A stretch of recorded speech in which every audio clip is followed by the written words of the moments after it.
Good morning everyone. I'm Rossir Baldorado from NO.6. So today I'm going to show you my final assessment number 6 in navigation. So good morning guys. So these are our waypoints from waypoint 1 to waypoint 6. So first we have to get our course and angle. We have to minus our waypoint 1 to waypoint 2. So our latitude 1 is 38 degrees 18.0 minutes north, and our latitude 2 is 40 degrees 36.0 minutes. So the answer is 2 degrees and 18 minutes. So to get the DLAT, or to get the DLAT, we have to multiply to 60. So the answer is 138 degrees 0 minutes north. So next, we have to compute to the D long. So to get the D long, we have to get our longitude 1, which is 16 degrees 45 minutes west and 26 degrees 45 minutes west. So we have to subtract it, because if same name, subtract, and different name, add. So the answer is 10 degrees times 60. So our D long is 600 degrees west. So next, we have to get the MP.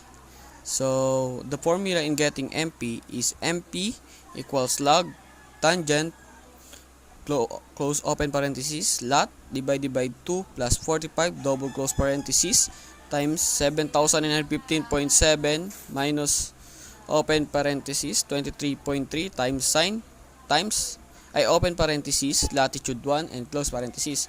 So we have to compute the MP1. So our MP1, we have to, the latitude, we are using the latitude. We have to substitute latitude here in this formula. So will be the log open parenthesis tangent open parenthesis lat divided by 2 plus 45 double close open parenthesis times 7915.7 minus open parenthesis 23.3 times sine and latitude 1, which is 38 degrees 18.0 minutes.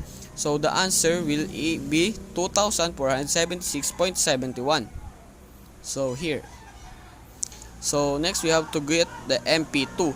In getting MP2, we just like the formula here, we use it, but we will substitute the latitude to longitude 1.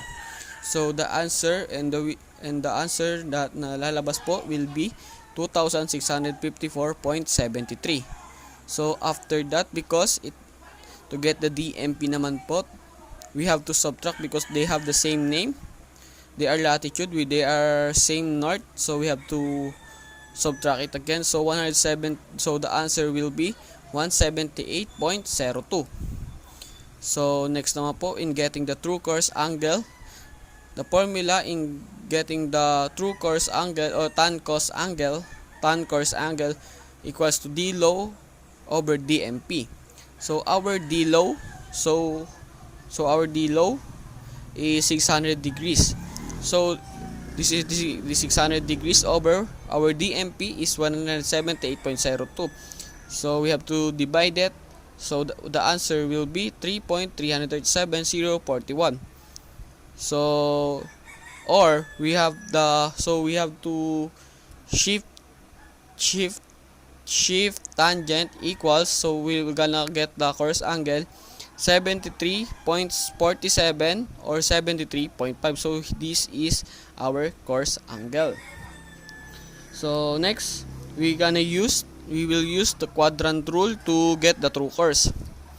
So in getting the true course, we have to use our quadrant rule. So in quadrant rule, we will be using the northwest, because our latitude 1 is north and our longitude is west. So we have to use the quadrant rule northwest. So the formula in quadrant rule northwest equals to 360 degrees minus the course angle, which is 73.5, equals the true course. So here it is.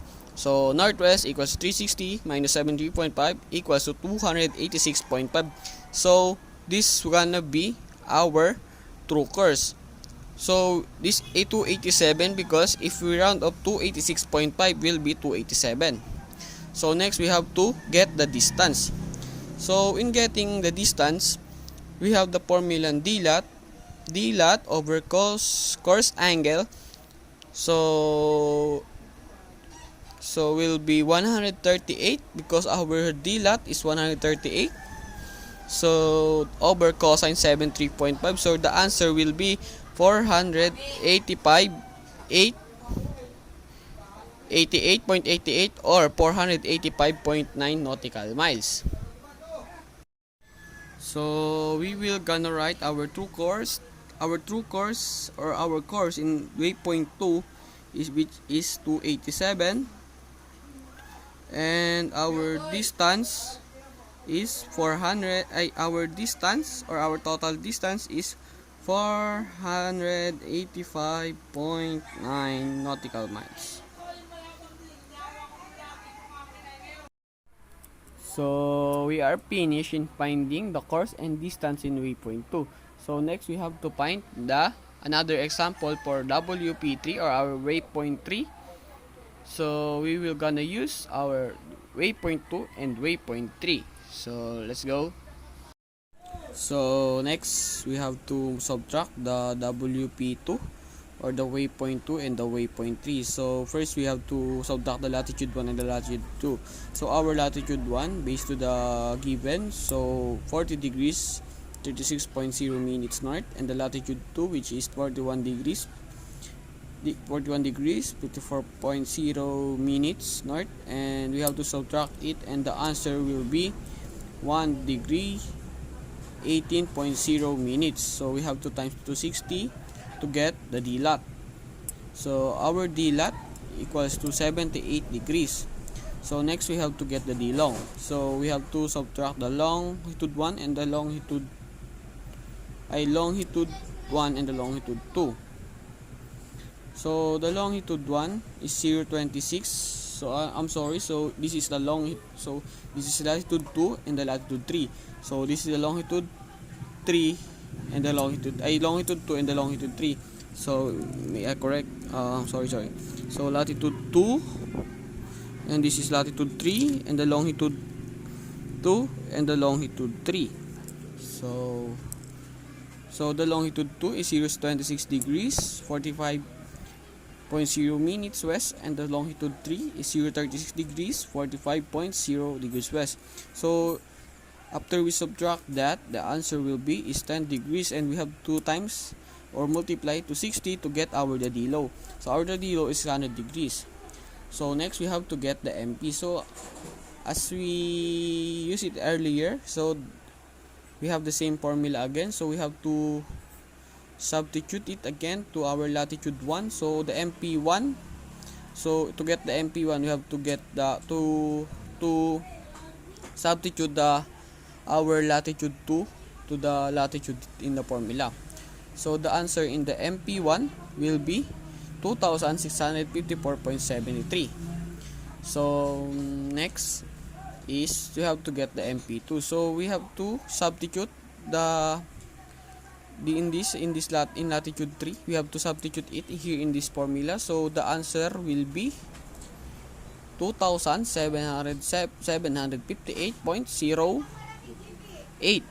So we have to subtract it because in our rule, if we have the same name, they are both north, we have to subtract it.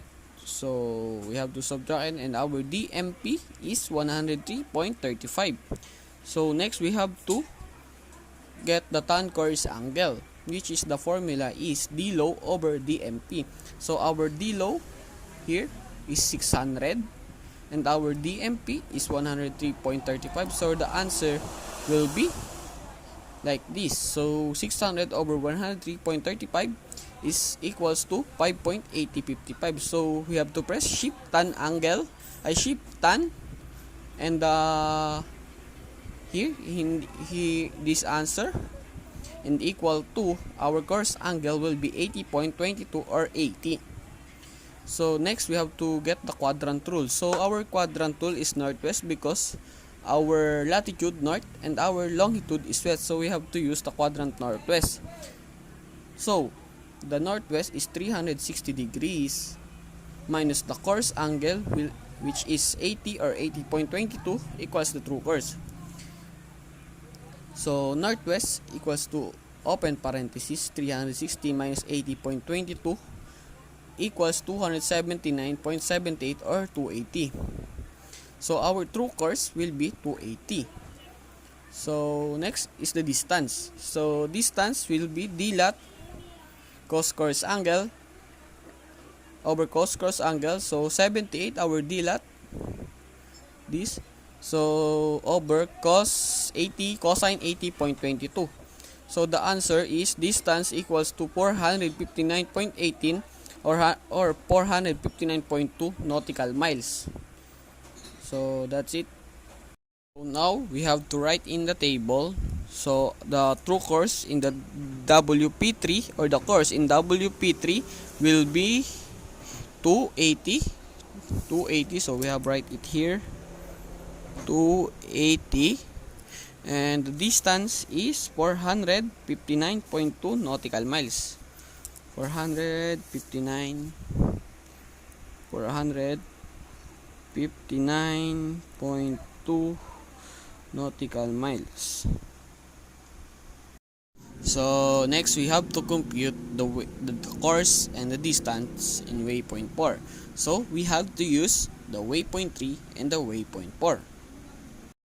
So next we have to find the course and distance in waypoint 4. So we have to find the waypoint 4, we have to subtract the latitude 1 and the latitude 2. The latitude 1, which is 41 degrees 54.0 minutes, and the latitude 2 is 42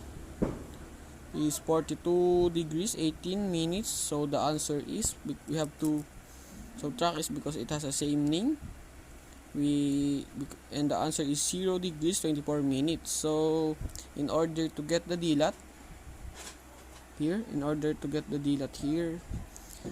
we have to times it to 60, which the answer is 24. So next we have to get the d low.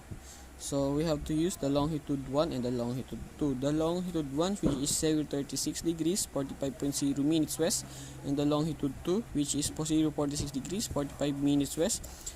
We have to subtract it because it has the same name, west.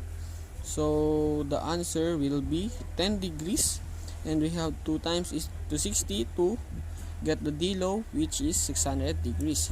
So next we have to go to MP. So according to our solution earlier, we have the same formula we're gonna use with the MP. MP log tangent latitude divide 2 plus 45 double parenthesis times 7,915.7 minus open parenthesis 23.3 times sin open parenthesis latitude close parenthesis. So the answer we have to get the MP1, we have to substitute the latitude 1 in every latitude here in this formula. So the answer in MP1 is 2758.08. So just the same in MP1 to get the MP2, ganun lang din po. Substitute naman po natin dito yung latitude 2 dito, which is 42 degrees 18.0 sa formula po natin dito, and lalabas po ang sagot is 2790.30. So because we have the same name, so we have to subtract it, and the answer will be the DMP with 32.22. So next po, we have to get the tan course angle. So the formula in tan course angle is the d low over DMP. So our d low is 600 and our DMP is 32.22. So 600 over 32.22, the course angle with 18.62. Then we have to shift tan tapos yung angle yung 18.62, and the answer will be 18.69. So this is our the course angle. So next, in quadrant rule again, so we have to use the northwest because the latitude is north and the longitude is west. So we have in a quadrant rule northwest. So northwest equals to 360 minus course angle equals true course. Northwest 360 minus 86.9, which is the course angle here, equals to 273.1. So our true course is 273. So next, we have to get the distance. So in order to get the distance, we have the formula d lat over cosine course angle. So our d lat is 24 as we solved in earlier. So over the cosine course angle, which is the cosine 86.9, and the answer in our distance is 443.79 or 443.8. So we get the waypoint 3, waypoint 2, waypoint 3, and the waypoint 4. So we have to continue the process. We have the process or the pattern to solve the course and the distance. So we get, as we continue, we get the waypoint 5 with the course of 262 and the distance 443.8 nautical miles, and in the waypoint 6 with 260 course and the distance is 258.3 nautical miles.